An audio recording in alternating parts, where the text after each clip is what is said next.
Коли на сцені виступає хор чи оркестр, дуже важливо, щоб усі інструменти і голоси були правильно налаштовані. Тоді мелодія звучатиме чисто, а слухачі в залі отримають задоволення. Налаштувати інструменти музикантам допомагає камертон. Він задає еталон звучання. І навіть найякісніші інструменти час від часу виходять з ладу. Я переконаний в тому, що відчуття правильного налаштування необхідно не тільки музикантам, але й кожному з нас. Кожному з нас час від часу необхідно звірятися зі своїм внутрішнім камертоном, щоб розуміти, я на правильному шляху чи зійшов в сторону. Для мене таким камертоном являється міра достатності. І сьогодні я розповім вам 5 історій про те, як вона спонукала мене приймати найважливіші рішення у моєму житті.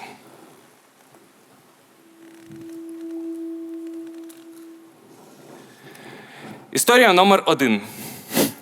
Перша школа, до якої я пішов, музична. Мені було 5 років, і ноти я навчився писати раніше, аніж літери. Моя бабуся Люда на уроках музичної літератури записувала біографії відомих композиторів, а я на сольфеджіо записував музичні диктанти. Якщо чесно, то навчання відбувалося часом з-під палиці. Постійні гами, інтервали, класичні п'єси, постійні підготовки до академконцертів. А ще ти граєш в оркестрі, кларнет номер 2. Дарма, що часом композитор не прописував в п'єсі партію для тебе, і потрібно було вдавати, що ти граєш. Але найгірше було те, що тоді я не знав жодного крутого кларнетиста, про якого міг би сказати «хочу бути ним». Зате знав гітаристів. Коли мені було 10 років, у наших родичів сталася пожежа в будинку. На щастя, ніхто не постраждав, а серед того, що вдалося винести, була коробка аудіокасет. Це були класичні рок-альбоми 70-х-90-х років. Metallica, Queen, Led Zeppelin, Deep Purple, Def Leppard. В мене з'явилися нові вчителі музики. Звали їх Джиммі Пейдж, Джеймс Хетфілд, Брайан Мей. А нові диктанти називалися Nothing Else Matters, Stairway to Heaven і Wish You Were Here. Тепер я точно знав, на кого хочу бути схожим. І розумів, щоб бути музикантом, необхідно збирати стадіони. Так чи інакше, я займаюся музикою уже 24 роки. Довше я, мабуть, тільки дихаю, ходжу, сплю, розмовляю. Я розвалював групи, я збирав групи. Я виступав сам, навіть брав участь у великому музичному телепроєкті, але стадіонів так і не було. Я був настільки захоплений самим образом людини перед натовпом фанатів, що став забувати, навіщо мені це. Я ж хотів бути музикантом. А для того, щоб бути музикантом, достатньо взяти в руки інструмент.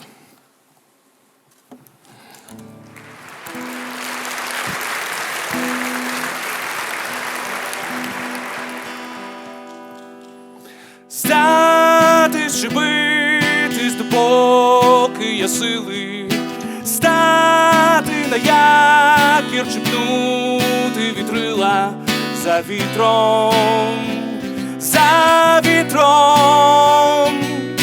Сумніви довгі чи крок невідоме, що поміняє у світі цілому. Твій голос, твій голос. Правда чи страх в твоїх руках, яким буде завтрашній день? Мир чи війна, всьому є ціна, тільки досить сумних пісень.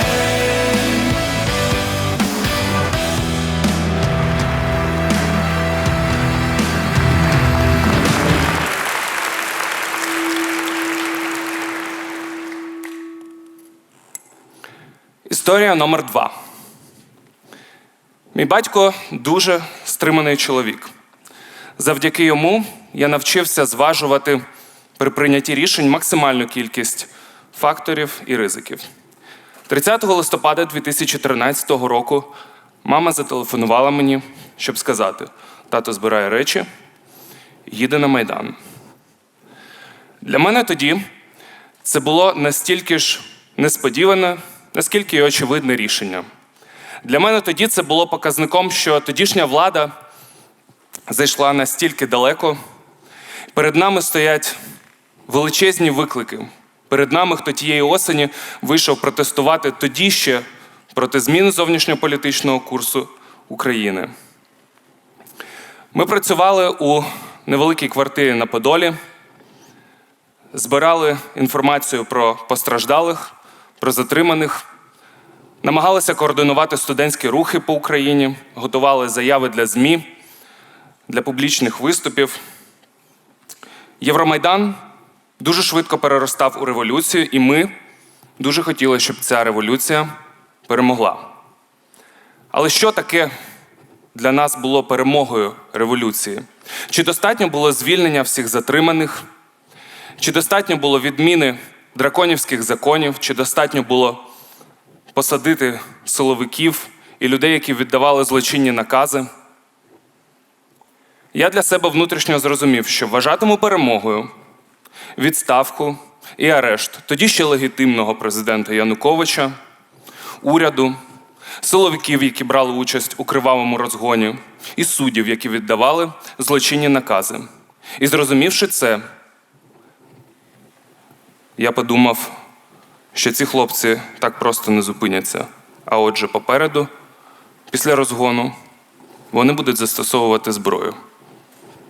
І для перемоги необхідно бути готовим померти. Тоді я був вперше, мабуть, в житті настільки чесним перед собою. Я був недостатньо готовий померти, мені було дуже страшно. Так, у мене була своя бита, я розбирав бруківку, я ходив в супермаркети, допомагаючи одній сотні самооборони, щоб закупити інгредієнти для горючих сумішей, тому що в мене був одяг, який не пахнув димом і не привертав зайвої уваги. Та всього цього було недостатньо, тому що в один із ранків, які злилися в один, я зателефонував Саші Храпаченко, щоб запитати, як завжди не привітавшись: Саш, що купити? А на тому кінці проводу мені сказали: Саші більше немає. Сашу застрелив снайпер. А я був недостатньо готовий до цього.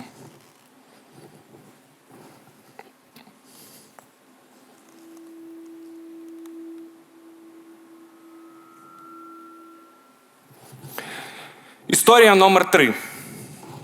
Наш підрозділ повертається із розвідувального виходу. Цього разу нічого особливого. Можна сказати, навіть було трохи нудно. Ми сходили в сіру зону, поспілкувалися з місцевою піхотою, поспостерігали за позиціями бойовиків, намітили точки для майбутніх вогневих позицій. Зазвичай після виходу ми миємося, одягаємо трохи чистішу форму і йдемо в кафешку. Кафе в селі, де розташовується наш підрозділ, це таке місце, де пюрешку і відбивну готуєш не ти, а тобі. І де посуд миєш не ти, а за тобою.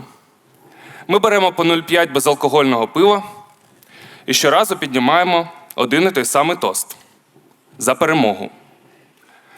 Восени 2015 року мені 25 років, наймолодшому в нашому підрозділі – 19. Усі ми приїхали на війну за власним бажанням. Хтось мобілізований за документами, у когось контракт. Та важливо зрозуміти, що ми приїхали не служити в армії. Ми приїхали на війну. І ми приїхали перемагати. За час служби в Збройних силах України на тій ділянці, де ми працювали, українська армія просунулася на кількасот метрів вперед. І там, куди ми ходили, назустріч невідомому, уже давно тилові позиції наших військових.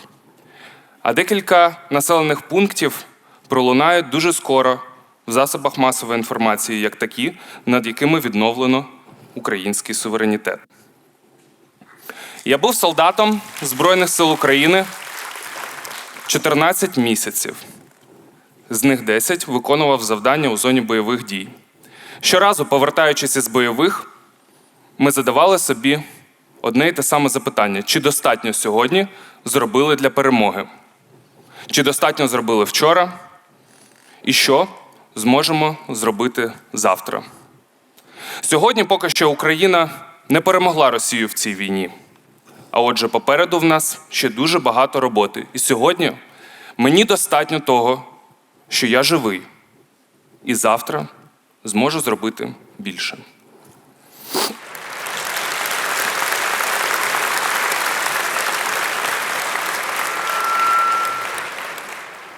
Історія номер 4. Ветеран у Брауні працює як домашня монокондитерська у зйомній квартирі на Оболоні. В нас побутова духовка, невеликий кухонний комбайн, сторінка в Фейсбуці, Google-форма для замовлень. Словом, ми – стартап тисячоліття.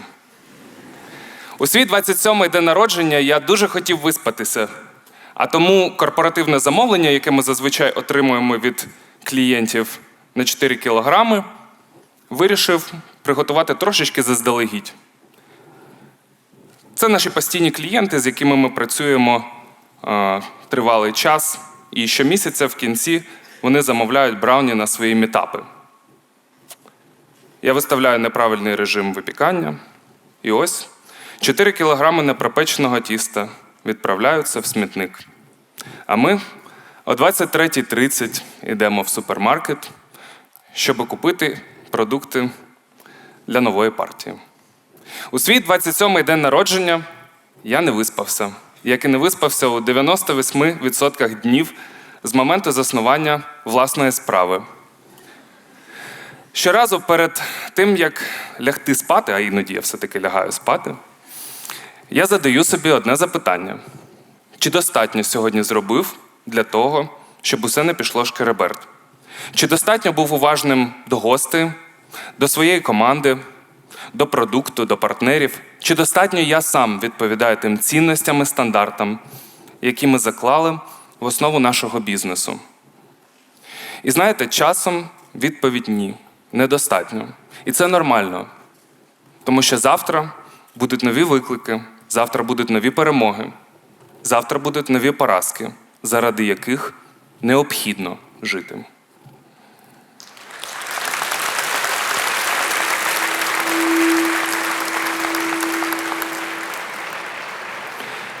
І історія номер 5. 4 вересня 2014 року я, збираючись на могилянську вечірку «Кораблик», переглядаю список тих, хто натиснув кнопочку «Going». Мені дуже сподобалася одна дівчина. В неї довге волосся красиве, весела посмішка. Пізніше я дізнаюся, що те, що я роблю, називається OSINT – Open Source Intelligence – розвідка за відкритими джерелами. Дуже скоро ми з нею піднімемося на 5000 метрів у Гімалаях, проїдемо автостопом Грузію, Азербайджан, зовсім трошечки Іспанію. Вона навчить мене стояти на борді в Гудаурі, а я розповім їй, що таке бальзам-зірочка. Дуже скоро я буду розказувати про нас на TEDx Youth, а вона буде робити найкращі кадри цього моменту. Дуже скоро ми з нею одружимося на березі Чорного моря. Але тоді, 4 вересня 2014 року, я стоятиму біля дзеркала і думатиму, чи достатньо я розумний, веселий, кмітливий і високий, звісно, щоб підійти до неї і сказати: «Привіт, мене звати Рома».